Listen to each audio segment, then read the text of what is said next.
Isang lalaki na nagpapanggap bilang isang karaniwang customer ang bumibili ng kotse sa sarili niyang dealership at biglang huminto nang may marinig siyang bagay na nagbago sa lahat.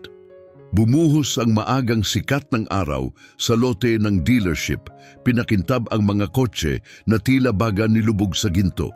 Sa loob ng maliwanag at salaming showroom ng Solaris Automotive, nakatayo ang mga salesman na suot ang kanilang malilinis na suit at ang pinakamahusay nilang ngiti.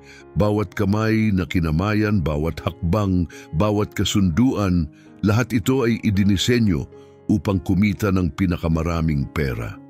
Mukhang isang karaniwang abalang araw, ngunit ang araw na ito ay malayong maging ordinaryo. Kasama ng karamihan ng mga namimili ng kotse ay isang lalaking nakasuot ng simpleng damit. Ang kanyang maong ay kupas na, ang kanyang kamiseta ay payak, at ang kanyang kalmadong kilos ay tila isang taong tumitingin-tingin lang. Hindi siya pinansin ng mga staff, isa lang siyang pangkaraniwang lalaking nasa gitnang edad na sumusulyap sa mga lumang kotse. Ang pangalan niya ay Samuel Solaris. Ang hindi nila alam, si Samuel ay hindi basta-bastang customer. Siya ang tagapagtatag at may-ari ng Solaris Automotive. Siya mismo ang nagsimula ng kumpanyang ito mula sa wala at pinalago ito hanggang maging isang malaking chain sa ilang estado, kilala sa magagandang sasakyan sa makatarungang presyo. Ngunit habang lumalaki ang negosyo, unti-unti siyang nalalayo sa araw-araw na operasyon ng mga dealership niya. Kamakailan, may mga narinig siyang nakakabahalang bagay, mga kwento ng mapilit na staff, hindi patas na alok at kaduda-dudang presyuhan. Sa papel, maayos naman ang lahat, masayang mga customer, malalakas na benta, ngunit alam ni Samuel na hindi laging nagsasabi ng totoo ang mga numero. Mga tao ang nagsasabi ng totoo.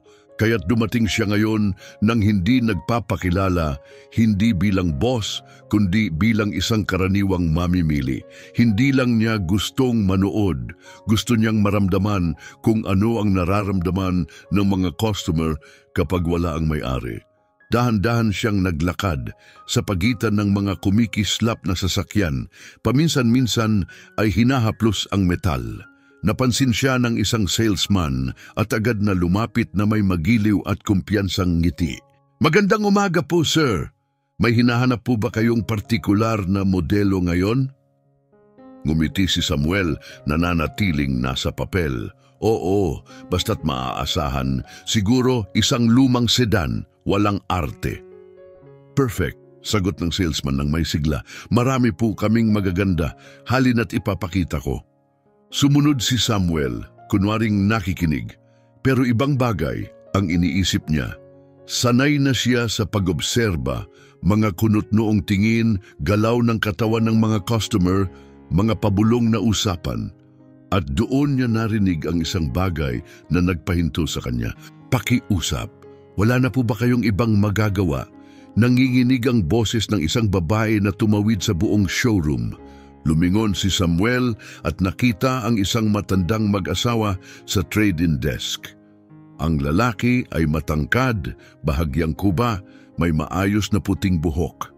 Katabi niya ang asawa, mahigpit na hawak ang kanyang kamay. Kita sa mukha ang pag-aalala. Sa labas, naroon ang kanilang luma pero maayos na sasakyan, halatang hindi nababagay sa mga bagong modelo sa paligid. Sa likod ng counter ay si Ronnie Larson, ang sales manager. Kilala siya sa mga deal na may malaking tubo at batay sa malamig niyang tono, tila wala sa trabaho niya ang makiramay. "Pasensya na," sabi ni Ronnie, sabay kibit balikat na parang sanay na sanay. "Iyan na po ang pinakamagandang alok na maibibigay ko. Hindi na po kasi ganun kataas ang halaga ng kotse niyo. Swerte na nga po kayong umabot sa ganitong halaga." Lumapit si Samuel, kunwaring tumitingin sa katabing kotse habang nakikinig. Pinunasan ng babae ang kanyang mga mata. "Iyan po ang kotse ng anak namin. Pumanaw siya noong nakaraang taon.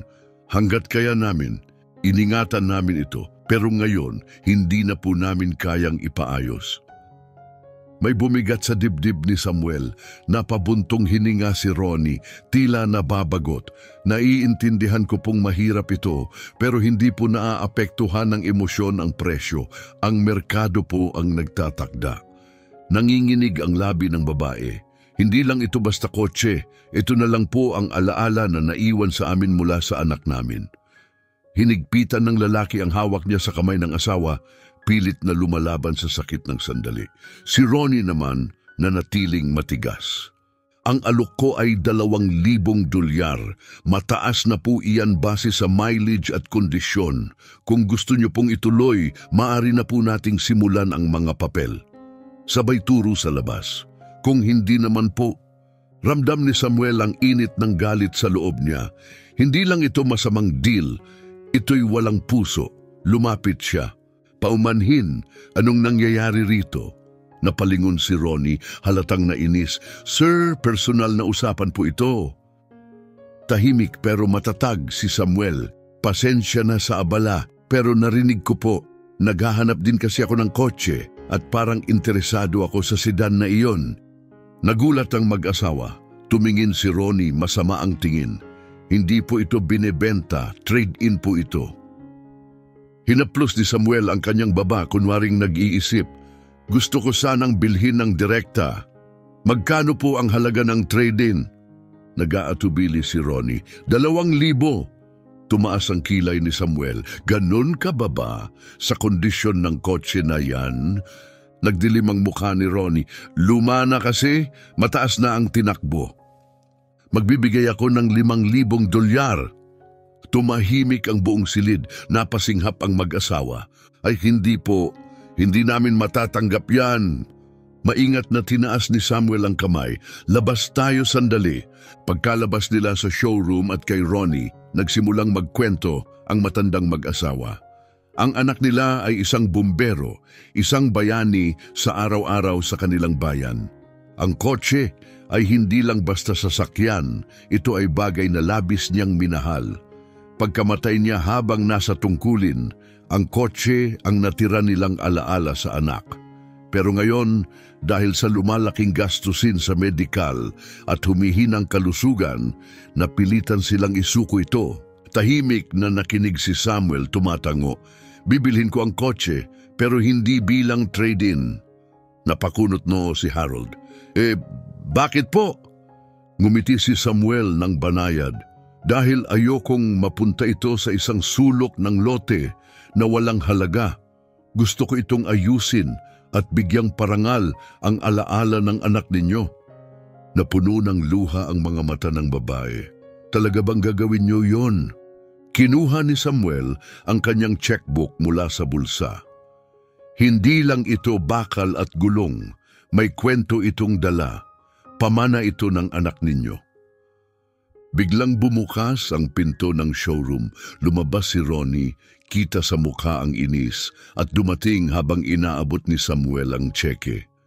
Hindi mo pwedeng... Lumingon si Samuel, kalmado ang mukha pero hindi mababasa. Mag-uusap tayo mamaya, Ronnie, at mahaba-habang usapan ito tungkol sa kung paano pinapatakbo ang lugar na to. Napahinto si Ronnie.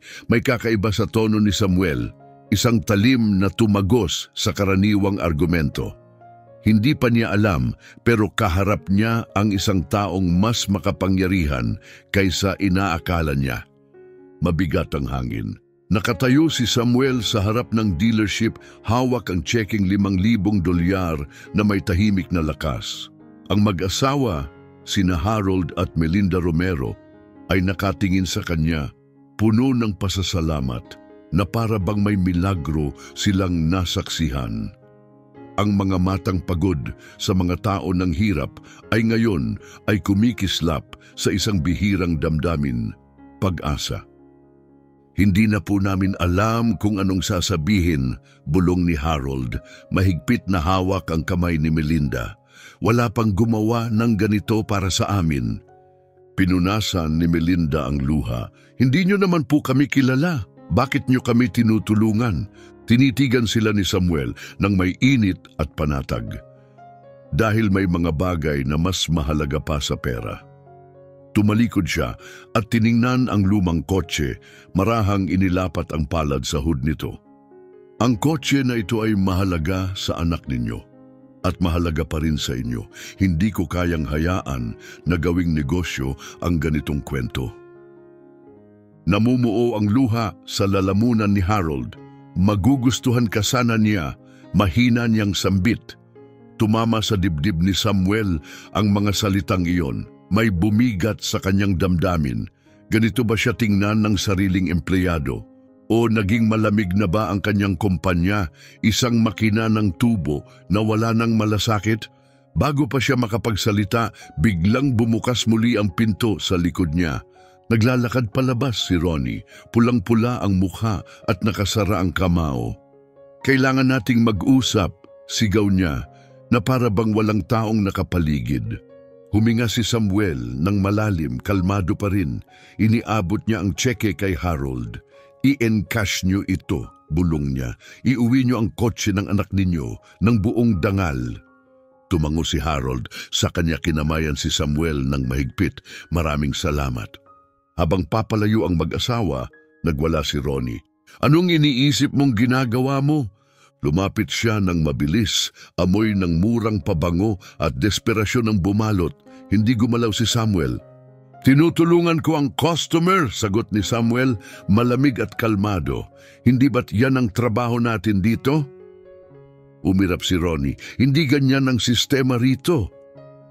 Tumawid ang mga braso niya at bumaba ang boses. Nawalan tayo ng libo-libo sa ginawa mo at sinabotahe mo ako, nilusutan mo ako. Bahagyang tumaas ang kilay ni Samuel. Sinabotahe? Hindi ko alam na parte ng trabaho mo ang gipitin ng mga magulang ng namatayan. Nangingitim ang mukha ni Ronnie. Tingnan mo, hindi ko alam kung sino sa tingin mo ang sarili mo. Nagbago ang tono ni Samuel, matalim at malamig. Sino sa tingin ko ako? Lumapit siya ng bahagya. Sapat para mapaatras si Ronnie. Nag-iba ang presensya niya, hindi na siya basta customer. Hindi rin basta taong nagtatanong. Ngayon, nag-aatubili na si Ronnie. Tinitigan siya ni Samuel, matatag at kalmado ang boses. Pagmamay-ari ko ang dealership na ito. Parang suntok ang dating ng mga salita. Namutla si Ronnie. Bumukas ang bibig niya, pero wala siyang masabi, tila hindi pa rin niya matanggap ang narinig. Sandali, ano? Muli humugot si Samuel mula sa kanyang bulsa. Ngayon ay isang business card. Itinaas niya ito gamit ang dalawang daliri. Nakasulat ng malinaw, Samuel Solaris, founder, Solaris Automotive. Ako si Samuel Solaris, wika niya, parang bakal ang boses. Ako ang nagtayo ng kumpanyang ito mula sa wala. At nasaksihan ko mismo kung paano mo ginipit at niloko ang dalawang customer at kung paano mo pinapatakbo itong lugar na parang isang scam. Tumahimik ang lahat, ang mga empleyado sa paligid ay huminto sa ginagawa nila. Kunwaring abala pero palihim na nakikinig. May ilan na nagkatinginan, ang iba'y halatang kontento na para bang matagal na nilang hinihintay na may umharap kay Ronnie. Nanginig si Ronnie, unti-unting nawawala ang kumpiyansa. Ako, hindi ko alam. Iyan ang problema, putol ni Samuel. Hindi mo alam kung sino ako, kaya akala mo ayos lang. Ayos lang gipitin ng dalawang taong walang laban. Iyon na mismo ang nagpapakita kung anong klaseng tao ka. Nagsimulang magpawis si Ronnie, tuluyang nawala ng lakas. Makinig po kayo, Samuel. Mr. Solaris, ginagawa ko lang po ang trabaho ko. Oo, paghabol sa tubo, yan ang mahalaga sa iyo, hindi ba? Kumulo ang sikmura ni Samuel sa matinding pagkasuklam. Ganito na ba talaga ang naging takbo ng negosyo niya? Ganito ba tratuhin ang mga customer kapag wala siya? Ilang tao na kaya ang pumasok dito at lumabas na parang niloko? Huminga siya ng malalim, pinanatag ang sarili. Hindi, Ronnie, matatag niyang sinabi. Hindi yan ang gusto ko. Hindi mapakali si Ronnie, halatang naiinis. Sir, Kung hahayaan nating damdamin ang magdikta sa mga deal, malulugi tayo. Ganyan po talaga ang negosyo. Matalim at malamig ang sagot ni Samuel. Hindi ito negosyo, kasakiman ito. Parang gusto pa sanang sumagot ni Ronnie pero walang lumabas na salita. Bumukas ang bibig niya, muling nagsara. Unti-unting nawawala ang kontrol sa kanyang mga kamay. Lumingon si Samuel sa mga empleyadong nagtipon sa paligid. Malakas at malinaw ang kanyang boses. Ilan sa inyo ang sinanay para gipitin ang mga customer? Tahimik ang lahat. Walang sumagot pero halata sa mga mukha nila ang pagkailang. Dahan-dahang tumango si Samuel, hindi siya nagulat. Ilan sa inyo ang nakakita ng mga taong lumabas dito na pakiramdam ay niloko sila? Muli, walang sumagot pero may ilang tumingin kay Ronnie, isang batang salesman na ang pangalan sa tag ay John ang lumapit. Mahina pero malinaw ang kanyang boses. Nangyayari po, madalas, amin niya. Sinasabihan kami ni Ronnie na babaan ang trade-in kahit alam naming mas mataas pa ang halaga. Umiikot si Ronnie, galit na galit. Tumigil ka, John! Napaatras si John pero tinaas ni Samuel ang kamay. Hindi, John. Ituloy mo. Nag-atubili si John pero binuo ang loob. Inuutusan po kami na mag-alok ng mataas na interest rate sa mga customer na hindi nagtatanong. Lalo na po yung matatanda o mukhang hindi pamilyar sa pera. Marami po sa amin ay ayaw talaga pero natatakot kami magsalita, baka mawalan ng trabaho. Namutla si Ronnie. Nagsisinungaling siya. Tinitigan siya ni Samuel, mababa pero seryoso ang boses. Totoo ba? Hindi sumagot si Ronnie. Mas malakas pa sa anumang pagtanggi ang katahimikang iyon. Sa paligid, hindi mapakali ang mga staff. Ang ilan ay halatang nahihiya. Ang iba naman parang nakahinga ng kaunti na parang matagal na nilang gustong marinig ito. Ramdam ni Samuel hindi lang si Ronnie ang problema, malalim ang ugat. Mismong sistema ang bulok. Dahan-dahan siyang huminga. Terminado ka na, Ronnie. Napatingala si Ronnie. Kalmado ang boses ni Samuel pero wala itong puwang para sa pagtutol. Ipunin mo ang gamit mo, umalis ka ngayon. Parang gusto pang lumaban ni Ronnie pero isang tingin lang kay Samuel ay alam na niyang walang laban. Napamura siya sa ilalim ng hininga at galit na kinuha ang kanyang jacket mula sa upuan. Walang humarang sa kanya ni isa. Humarap si Samuel sa buong team. Mula ngayon, magbabago ang lahat. Trato sa customer ay dapat may katapatan at respeto. Wala nang pilit, wala nang mga kadudadudang alok. Gagawin natin ito sa tama. At kung sino mang may problema dyan, malaya kayong lumabas. Walang gumalaw. Muling lumapit si John. Salamat po, sir, taos-puso niyang sabi. Bahagyang tumango si Samuel. Ayusin natin ang lugar na to mula sa simula. Habang papalabas si Ronnie, bit-bit ang napigtal na yabang at baluktot na balikat, tahimik na pinanood siya ni Samuel. Hindi lang ito basta parusa. Ito ang simula ng isang mas malawak na pagbabago. Kahit wala na si Ronnie, nanatili ang bigat sa paligid. Ang marahas niyang mga yabag ay nag-iwan ng tunog na tila huling nota ng isang kantang matagal nang hindi kaaya-aya. Sa showroom, nakatayo ang mga empleyado. Ang ilan ay magaan ang pakiramdam, ang iba ay litong-lito. Nagkatinginan ng ilan, si John ay may bahagyang pag-asa sa kanyang mga mata. Nasa gitna si Samuel, kalmado pero buo. Natanggal na niya ang isa sa pinaka-nakamamatay na elemento ng kumpanya, pero alam niyang umpisa pa lang ito. Mas malalaking problema ang kailangang harapin. Lumingon siya sa paligid, tiningnan ang mga empleyadong nanahimik habang inaapi ang mga customer. May gusto lang akong liwanagin, panimula ni Samuel. Matatag at kontrolado ang kanyang tono. Hindi lang ito tungkol sa pagtanggal kay Ronnie, tungkol ito sa pagkukumpuni ng lahat ng sira rito. Kung isa ka sa mga nakisali sa mga hindi tapat na gawain, hihinto na yan ngayon. Tahimik.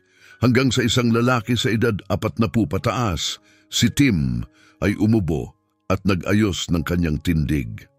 Sir, sa totoo lang po si Ronnie ang nagturo sa aming lahat ng ganitong sistema. Hindi lang siya ang may problema. Ganito po talaga ang naging kalakaran dito. Tumango si Samuel at yan mismo ang gusto kong baguhin. May mumunting bulungan sa paligid, pagbabago, tunay na pagbabago. Posible kaya talaga, ilan sa kanila ay matagal nang nagtatrabaho sa ilalim ni Ronnie, nakulong sa sistemang ginagantimpalaan ang panlilinlang at pinaparusahan ang katapatan. Pero ngayon, maaring ito na ang pagkakataon. Ano pong susunod? Tanong ng isang tao mula sa likuran. Lumingon si Samuel sa buong silid at huminga ng malalim. Ngayon, lilinisin natin ang bahay. Pagsapit ng tanghali, tinawag niya ang lahat ng empleyado sa staff lounge. Amoy ng kape ang bumalot sa silid at ang kaluskos ng mga papel ay sumabay sa tensyong tahimik. Ang ilan ay mukhang kinakabahan, ang iba mausisa. Wala ni isa ang tiyak kung ano ang mangyayari. Nakasandal si Samuel sa mesa, nagsalita hindi bilang isang CEO na malayo sa masa, kundi bilang taong mismong nakakita kung ano ang pinagdaraanan nila araw-araw. Alam kong iniisip ng ilan sa inyo, panimula niya. Narinig niyo na ito dati, yung mga corporate speech tungkol sa pagbabago na nauuwi lang sa wala. At tama siya, may mga empleyadong nagkatinginan, tila pamilyar sa ganitong eksena. Pero iba ngayon, patuloy ni Samuel. Hindi lang tayo mag-aayos ng ilang patakaran. Babaguhin natin ang mismong paraan ng pagpapatakbo ng negosyong ito. Sa totoong paraan. May narinig siyang mahina, ngunit malinaw na pag-irap. May narinig ring bulong, oo nga, hanggang dumating ang corporate at pigilan lahat. Ngumiti si Samuel, bahagyang pilyo. May sapat akong kapangyarihan para masigurong mangyayari ito. At kung iniisip niyong hindi ito seryoso, alalahanin niyong tinanggal ko ang manager ninyo. Dito mismo, sa harap ng lahat.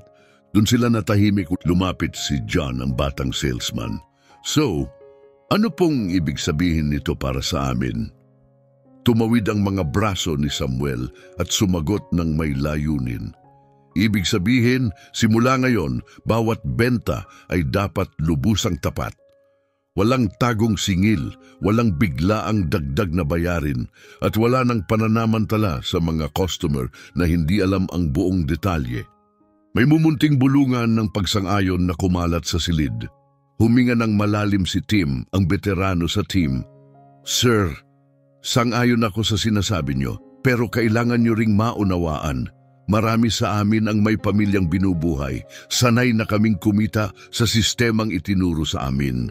Kung hihinto agad kami, paano na kami makakasabay? Tumango si Samuel. Inaasahan na niya ang tanong na iyon. Kaya't magpapakilala tayo ng bagong modelo ng komisyon. Simula ngayon, hindi lang dami ng kotse ang batayan ng bonus ninyo, kundi kung gaano kasaya ang mga customer ninyo. Tiningnan niya ang paligid habang unti-unting lumalalim ang epekto ng kanyang mga salita. Kung tratuhin niyo sila ng tama, bigyan ng magandang karanasan, kikita pa rin kayo. Sa totoo lang, baka mas malaki pa. Nagkagulo ang bulong-bulungan, bagong ideya iyon, walang nakasanayan. Ang talino niyan, sabi ni John, nanlalaki ang mga mata sa pagkamangha. Ngumiti si Samuel, hindi ko na ito unang beses. Nagkatawanan ng mahina ang buong silid, unti-unting lumuluwag ang tensyon. Ramdam ni Samuel, dito nagsisimula ang totoong pagbabago. Kinahapunan, nagpatawag si Samuel ng mandatoryong customer service meeting. Ipinakita niya sa screen ang isang file, lahat ng reklamong natanggap ng kumpanya tungkol sa partikular na dealership na ito sa loob ng isang taon. Mahaba ang listahan, isa-isa niyang binasa ang mga ito, totoong boses mula sa totoong mga customer na na-pressure, nilinlang o hayagang niloko. Isang review ang tumatak, pumunta ako para bumili ng second-hand na kotse. Ayos naman ang deal hanggang sa pag-uwi ko at nakita kong may naka-charge na $1,500 para sa extended warranty na hindi ko naman inaprubahan. Tumawag ako pero sabi ng manager, non-refundable daw. Para akong naloko, hindi na ako babalik dyan. Napakagatlabi si John. Grabe yan. Tumungo si Tim, puno ng panghihinayang ang tinig. Naalala ko yung babae, bata pa, isang single mom, halatang kapos sa buhay. Matigas ang mga mata ni Samuel, kaya ayusin natin. Lumingon siya sa kanyang assistant. Kunin mo ang listahan ng lahat ng customer na nasingil ng sobra, nalinlang o na-pressure sa masamang deal. Tatawagan natin silang lahat. Aayusin natin ang mga pagkukulang. Tahimik ang lahat, nakatuon ang lahat ng mata sa kanya. Napakurap si John. Totoo po ba yan? Tumango si Samuel. Totoong-totoo. Pagsapit ng hapon, nakaupo na si Samuel sa isang desk, personal na tinatawagan ang mga dating customer. Hello, Mrs. Thomas. Si Samuel Solaris ito. Oo, yung may-ari ng Solaris Automotive. Tumatawag ako para humingi ng paumanhin sa naging karanasan ninyo sa pagbili ng kotse. Tahimik sa kabilang linya, tapos isang maliit, hindi makapaniwalang tawa ang narinig. Kayo po talaga si Samuel Solaris, tumatawag sa akin. Oo ma'am, at gusto kong gawin ang lahat para maitama ito. Ramdam niya ang emosyon sa tinig nito. Matapos ang buwan ng pakiramdam na pinabayaan at niloko, sa wakas ay may nakinig. Hindi ito tungkol sa refund, ito ay tungkol sa pagbabalik ng tiwala. Matapos ang huling tawag, napahilig si Samuel sa kanyang upuan. Pagod siya, pero may tahimik na kasiyahan sa kanyang dibdib. Hindi pa perpekto ang dealership. Pero ngayon, may nagbago. Biglang may kumatok sa pintuan ng kanyang opisina. Pumasok si John, nakangiti. May 3 walk-in po tayo. Pare-pareho ang tanong, totoo po ba na inaayos ng may-ari ang mga lumang deal? Ngumiti si Samuel. Maganda, bigyan natin sila ng patunay. Kinabukasan, nagbukas ang Solaris Automotive na may bagong misyon at naroon si Samuel mismo, nakabantay, gumagabay at sinisiguradong wala ng customer ang gagamitin o lalabasan ng sama ng loob. Nang sumunod na umaga, may ibang pakiramdam sa dealership. Mas magaan ang enerhiya. Wala na ang mabigat na ulap ng tensyon na ilang araw nang nakabalot dito. Pero hindi ilusyon si Samuel. Alam niyang ang tunay na pagbabago ay nangangailangan ng oras. Ang nangyari kahapon ay isang malakas na mensahe. Ang ngayon, ang unang tunay na pagsubok. Dumating siya ng maaga at gaya ng dati nagpark sa tapat ng gusali para makapagmasid ng hindi napapansin. Isa-isa nang dumating ang mga empleyado. Ang ilan ay may pag-asa sa mukha. Ang iba may pag-aalinlangan pa. Yayakapin ba nila ang bagong pamamaraan o babalik sa nakasanayan? Hindi perpeksyon ang inaasahan ni Samuel. Inaasahan niya ang pag-usad. Sa loob, nakaupo na si John sa kanyang desk, naghahanda para sa araw. Nang makita niyang papasok si Samuel, ngumiti siya. Umaga po, boss? Natawa si Samuel. Hindi mo na kailangang tawagin akong boss. Tumawa rin si John. Mas okay na kaysa sa yung misteryosong lalaki na nagpanggap na customer. Tumawa si Samuel at umiling. Sige na nga, patas yan. Dumating si Tim ilang saglit pa, mas seryoso ang mukha. Talaga bang sineryoso niyo lahat ng sinabi niyo kahapon? Tumango si Samuel. Bawat salita, napabuntong hininga si Tim. Kung ganon, may utang ako sa inyong paumanhin. Tumagilid ang ulo ni Samuel, interesado. Para saan? Lumapit si John, puno ng kuryosidad. So, ano pong ibig sabihin nito talaga para sa amin? Tumawid ng braso si Samuel at sumagot ng may paninindigan. Ibig sabihin, mula ngayon bawat benta ay dapat bukas at tapat. Wala nang mga biglaang singil, walang tagong dagdag at lalong wala nang pananamantala sa mga customer na hindi kabisado ang proseso. May banayad na bulungan ng pagsang-ayon sa grupo. Muling nagsalita si Tim, ang veteranong salesman. Sir, Sang-ayon talaga ako sa inyo, pero may pamilya rin kaming binubuhay. Sa tagal naming nagtatrabaho rito, yun lang ang paraang alam naming kumita. Kung bigla naming ihihinto yun, paano na kami mabubuhay? Tumango si Samuel, nauunawaan ang pangamba. Kaya magpapakilala tayo ng bagong komisyon model. Simula ngayon, ang bonus ay ibabatay sa kung gaano kasaya ang mga customer ninyo. Hindi lang kung ilan ang nabentahan ninyo. Matatag at tiwala ang tono niya. Kung magiging tapat kayo, may respeto at patas sa bawat taong papasok dito, kikita pa rin kayo. Sa totoo lang, baka mas malaki pa kaysa dati. Nagkatinginan ng lahat, tila may bago silang narinig. Ang galing niya na, sambit ni John, halatang humanga. Ngumiti si Samuel. Hindi na ako baguhan sa ganitong bagay. Tumawa ang lahat. Unti-unting gumaan ang atmosfera. Ramdam ni Samuel, dito nagsisimula ang tunay na pagbabago. Kinahapunan, muling tinipon ni Samuel ang lahat. Ngayon naman, para sa isang customer service audit. Sa screen sa likod niya, ipinakita niya ang ulat ng lahat ng reklamo at negatibong review na natanggap ng dealership sa nakaraang taon. Mahaba ang listahan. Isa-isa niyang binasa ang mga ito, totoo, raw at nakapamumulat. Isang review ang tumama ng matindi. Bumili ako ng second-hand na kotse. Akala ko okay ang deal, pero pag-uwi ko, may naka-charge na $1,500 para sa warranty na hindi ko naman hiningi. Tumawag ako, pero sabi ng manager, non-refundable daw para akong ninakawan. Nanginginig ang panga ni John. Grabe yan. Bumuntong hininga si Tim. Naalala ko siya, isang single mom, kapos sa pera. Matatag ang tinig ni Samuel. Aayusin natin yan. Lumingon siya sa kanyang assistant. Kunin ang listahan ng lahat ng customer na siningil ng sobra, na pressure o nalinlang. Tatawagan natin sila. Isa-isa. Tahimik ang buong silid. Sir, seryoso kayo? Tanong ni John. Namimilog ang mata. Tumango si Samuel. Seryosong seryoso. Pagsapit ng hapon, si Samuel mismo ang tumawag sa mga dating customer. Hello, Mrs. Thomas. Si Samuel Solaris. Ito. Oo, yung Samuel Solaris. Tumatawag ako para humingi ng paumanhin sa naging karanasan ninyo. May katahimikan, tapos isang hindi makapaniwalang tawa. Kayo talaga to. Opo, ma'am, at gusto ko sanang itama kung ano man ang naging mali. Ramdam ni Samuel ang emosyon sa tinig ng babae. Matagal na siguro siyang nakaramdam ng kawalang boses. Ngayon, may nakikinig na. Pagkababa ng huling tawag, napahilig si Samuel sa kanyang upuan. Pagod siya, pero may katahimikan sa dibdib. Hindi perpekto ang dealership, pero gumagaling ito.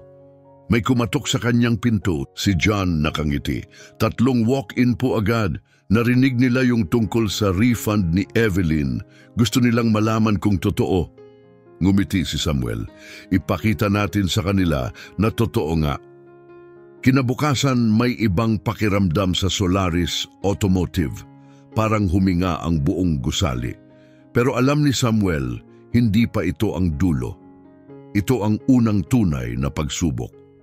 Dumating siya ng maaga, nagpark sa tapat para magmasid.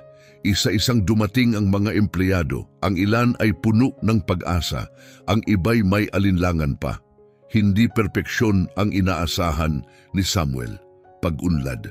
Sa loob, abala na si John sa pag-aayos ng mesa.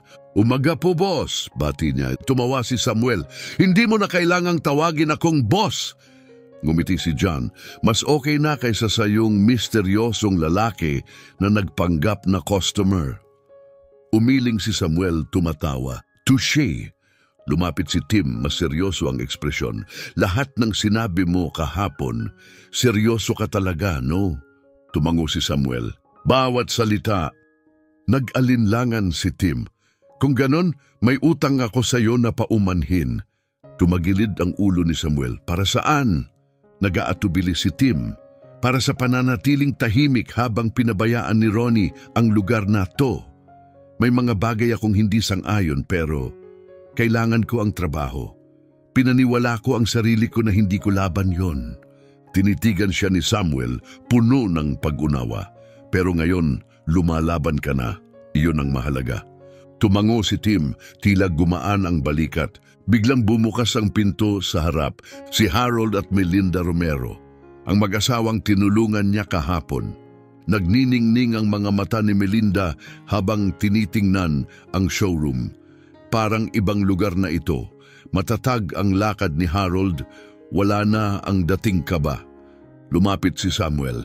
Mr. and Mrs. Romero, hindi ko inaasahang makikita ko kayo agad. Matatag na kinamayan siya ni Harold. Nandito kami para magpasalamat, hindi lang para sa ginawa mo para sa amin, kundi sa ginagawa mo para sa lugar na to. Napakurap si Samuel, nahihiya, ngumiti si Melinda. May usap-usapan na sa bayan tungkol sa kung paano mo kami ipinaglaban, kung paano mo tinanggal yung lalaking yon, kung paano mo binabago ang lahat. Hindi lang kami ang naka-experience ng hindi tama. Tumama sa dibdib ni Samuel ang katotohanan. Hindi lang ito tungkol sa isang dealership, mas malaki ito. Bago pa siya makasagot, bumukas muli ang salamin na pintuan. Isang babaeng nasa 32 taon ang pumasok. Kita sa mukha ang halong pag-asa at galit. Mahigpit ang hawak sa folder, tila laman nito ang lahat ng pagkakamali ng nakaraan. Lalapit na ang receptionist pero tumingin agad siya kay Samuel. Kayo ba ang may-ari? Tanong niya. Oh, sagot ni Samuel. Paano kita matutulungan? Ako si Evelyn Aquino. Bumili ako rito ng Ford Explorer nung nakaraang taon. Itinuro ni Samuel ang upuan. Maupo ka, Evelyn. Umupo si Evelyn, nanginginig ang tinig. Sabi ng ahente, abot kaya ang hulog. Pero pag uwi ko, may mga singil na hindi man lang binanggit.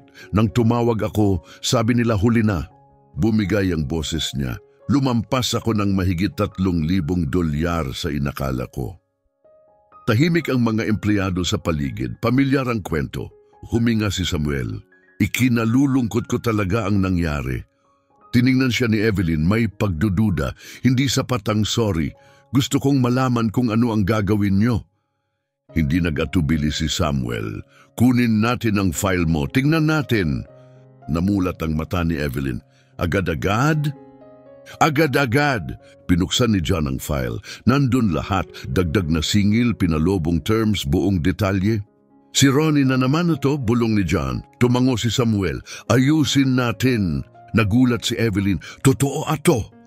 Lumapit si Samuel. Sobra ang singil sa'yo, mali yon. Tatanggalin natin ang dagdag at ibabalik ang sobrang bayad mo. Tahimik ang buong silid.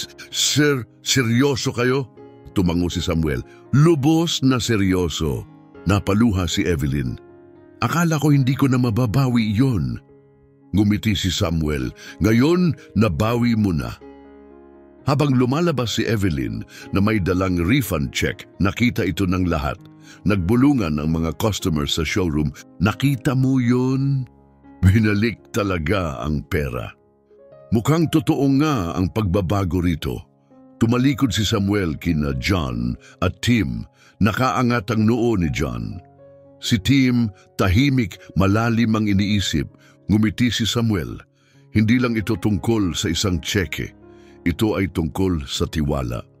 At kapag naibalik ang tiwala, lahat ng bagay ay maaaring sumunod. Sa mga sumunod na araw, tila ibang mundo na ang Solaris Automotive. Wala na si Ronnie. Iginagalang ang mga customer. Unti-unting nag-a-adjust ang mga empleyado. Ang ilan ay masigla, ang iba nangangapa pa. Pero isang bagay ang malinaw, kumalat na ang balita. Kinabukasan matapos ang refund ni Evelyn, maagang dumating si Samuel at may pila na sa labas. May mga naghihintay. Narinig na nila, inaayos ng Solaris Automotive ang mga pagkakamali. Naguunahan ng tawag. Mga dating customer, gustong ipa-review ang deal nila. Mga bagong customer, gusto lang malaman kung ito na ba ang lugar na maaari na nilang pagkatiwalaan. Lumapit si John kay Samuel, nanlalaki ang mata. Boss, Parang may mas malaki tayong nasimulan kaysa sa inaakala natin. Ngumiti si Samuel. Talagang yan ang plano. Pero habang lumalakas ang Solaris Automotive, may isa pang tao ang nagmamasid at hindi siya natuwa. Bandang tanghali, tumanggap si Samuel ng hindi inaasahang tawag, si Michael Langford. May-ari ng Langford Motors, isang rival dealership sa Karatig-Bayan. Di tulad ni Samuel, hindi binuo ni Langford ang negosyo sa kalidad o pagiging patas. Ang puhunan niya, madudulas na ad, mapilit na sales tactics at matataas na presyo. At ngayon, galit na galit siya. Kinuha ni Samuel ang telepono sa opisina, alam na niya kung sino ang nasa kabilang linya. Langford, anong kailangan mo? Ang boses sa kabilang dulo ay makinis ngunit tensyonado. Narinig ko na ang ginagawa mo, Solaris. Umupo si Samuel ng padapa sa kanyang upuan, walang bahid ng impresyon. At ano ngayon? Lalong tumalim ang tono ni Langford. Masama ang ginagawa mong ehemplo. Tumaas ang kilay ni Samuel. Ang ibig mong sabihin, ang paggalang sa mga customer. Matalas ang sagot ni Langford. Kapag nagsimula kang magbigay ng refund, ng patas na deal, ano sa tingin mo ang susunod? Akala mo ba papayag kaming iba na hayaan ka lang? Hindi umiikot ang industriyang to sa damdamin, Solaris. Napangisi si Samuel. Hindi nga, umiikot ito sa panlilinlang at tapos na ako sa larong yan. Napatawa si Langford, maikli at puno ng inis. Akala mo ba tagapagligtas ka? Hindi ito charity, Solaris.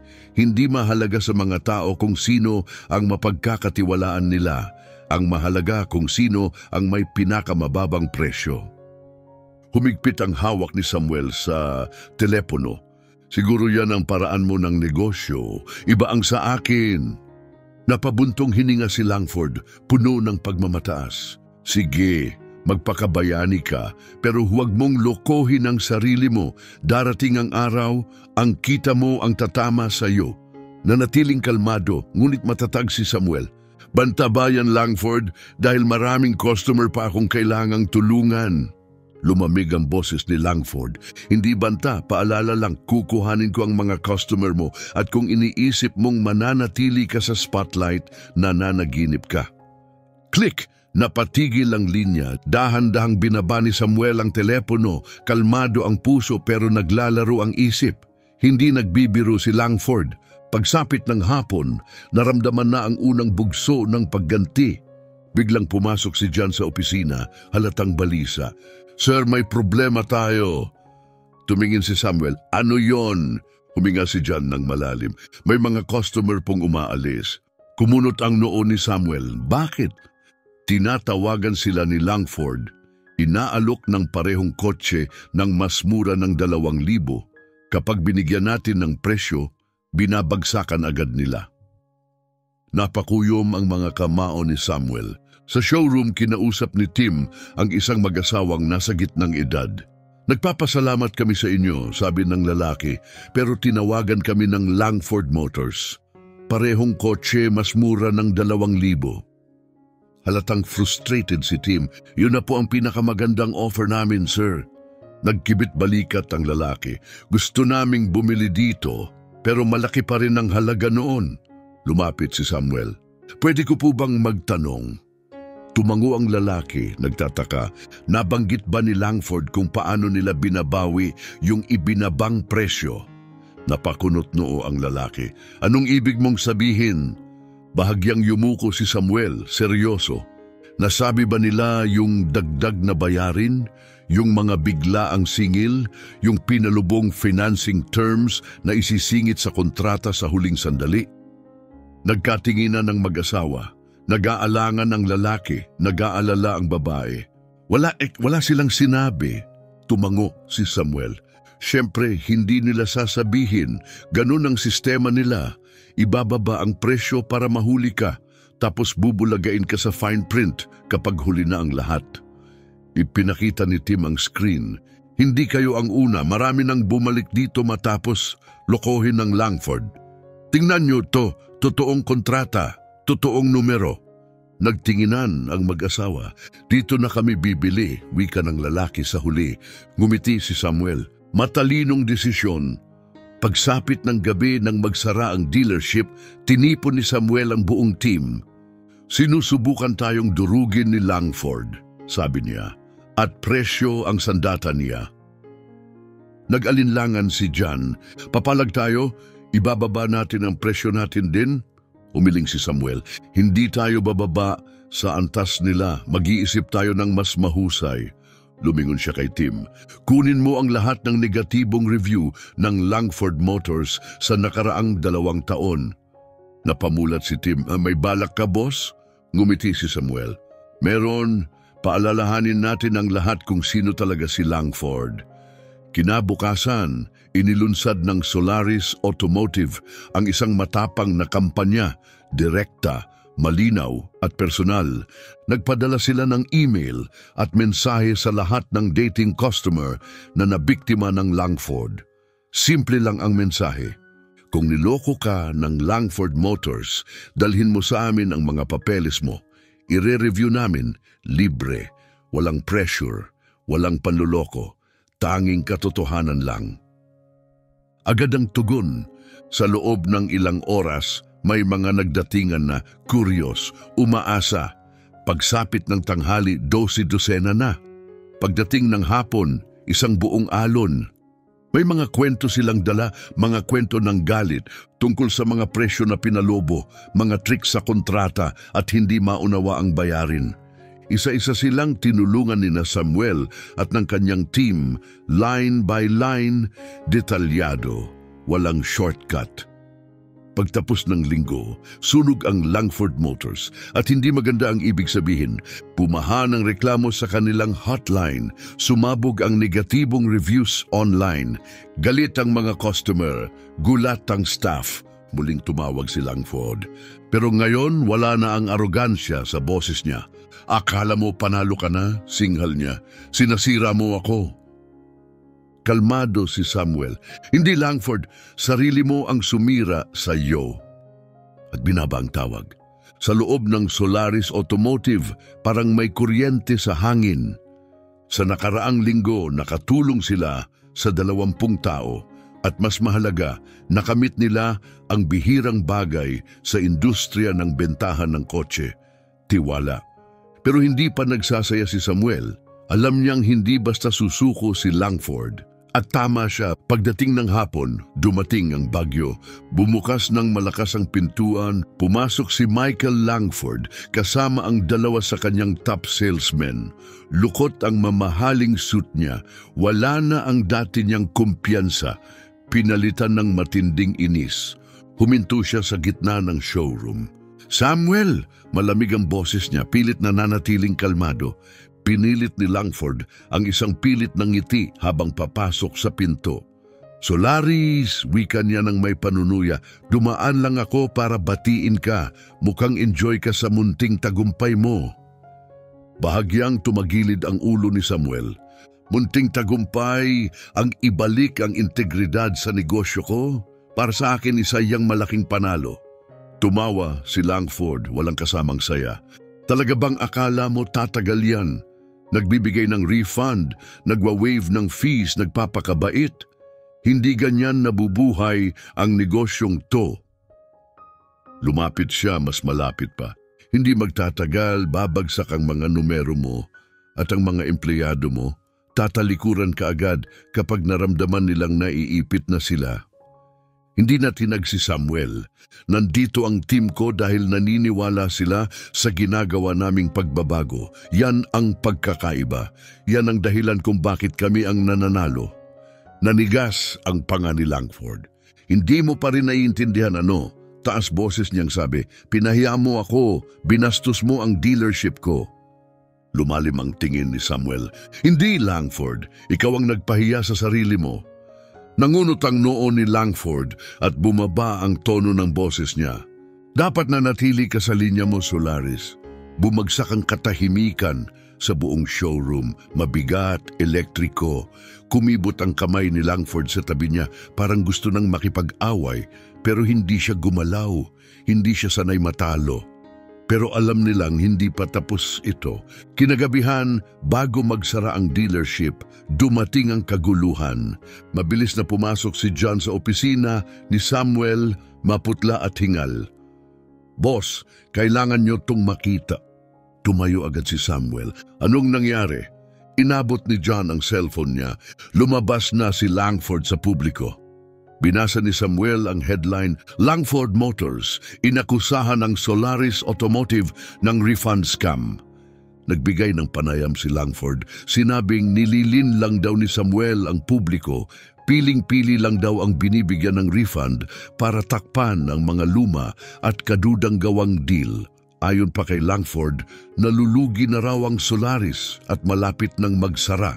Napakuyom ang panga ni Samuel. Hindi na lang basta paninira, gusto ni Langford sirain lahat ng pinaghirapan nila. Nag-aalalang lumapit si John. "May mga nagdududa na, boss. Akala ng iba palabas lang daw ang lahat." Maingat na ibinaba ni Samuel ang telepono. Matatag ang ekspresyon niya. Lumaban na si Langford. Ngayon siya naman. Kinabukasan, nagpatawag si Samuel ng press conference. Sa harap ng dealership, nagtipon ang mga mamamahayag. Nandoon din ang mga customer at empleyado. Kumislap ang mga kamera nang lumapit si Samuel sa mikropono. "Magandang umaga," panimula niya. Maikli lang ito. Tahimik ang lahat. "Inakusahan kami ni Michael Langford ng panlilinlang. Sabi niya, pinepek raw namin ang mga refund.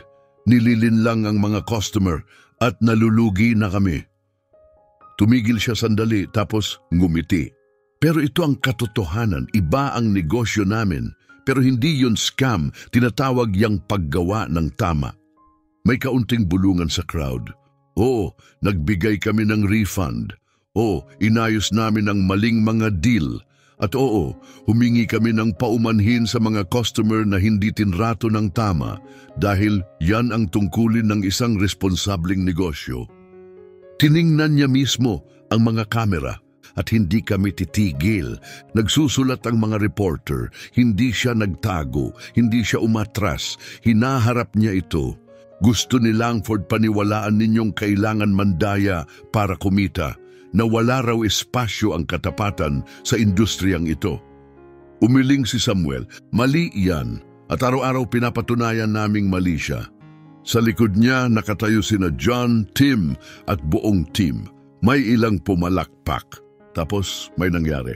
May lumapit, isang lalaking nasa 30, naka-polo shirt ng ibang dealership, hindi galing Solaris. Itinaas niya ang boses. "Dati akong nagtatrabaho sa Langford, hindi na ngayon." Nagtinginan ang mga tao. "Ngayong umaga ako nag-resign," sabi niya. Inangat ang folder at inabot sa isang reporter. Nasa loob niya ng mga ebidensya. Lahat ng sinabi ni Samuel, totoo.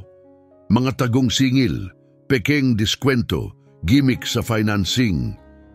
Napuno ng pag-igik at gulat ang crowd. Isa sa mga tao ni Langford tumalikod sa kanya. Ramdam ni Samuel ang biglaang pagbago ng hangin. Hindi dahil siya ang sumigaw ng malakas, kundi dahil ang katotohanan na mismo ang nagsalita. Kinagabihan, siksikan ang Solaris Automotive. Mga dati nag-aalinlangan, ngayon ay sabik ng bumili. Umabot sa labas ang pila. Samantala, wasak ang Langford Motors. Kinuha ng balita ang whistleblower story. May mga investigasyon. Galit ang mga customer at gusto nilang mabawi ang pera nila. Pagkalipas ng isang buwan, nagsara ang Langford Motors. Makalipas ang isang taon, nakaupo si Samuel sa opisina, sinisikatan ng araw habang pinagmamasdan ang lote. Puno ng masayang customer at kumpiyansang empleyado. Mas malakas pa ang benta ngayon kaysa dati. Mas buo ang team kaysa kailanman. Si John na ngayon ang sales manager. Si Tim ay naging lead trainer, nagtuturo sa mga baguhan kung paano magbenta ng may katapatan. At ang pinakamahalaga, bumalik ang tiwala ng mga customer. Tinignan ni Samuel ang liham sa kanyang mesa galing kina Harold at Melinda Romero. Sa loob may litrato ng kotse ng kanilang anak, fully restored. At isang sulat kamay na mensahe, "Salamat sa pagpapatunay na may mabubuting tao pa sa negosyo." Ipinagmamalaki ka sana ng anak namin. Napaluha si Samuel. Ang layunin niya ayusin lang ang isang sirang dealership. Pero sa proseso, nakapagtayo siya ng mas higit pa. Isang pamana, hindi batay sa numero, kundi sa tiwala. At yon ay mas mahalaga pa sa kahit anong benta.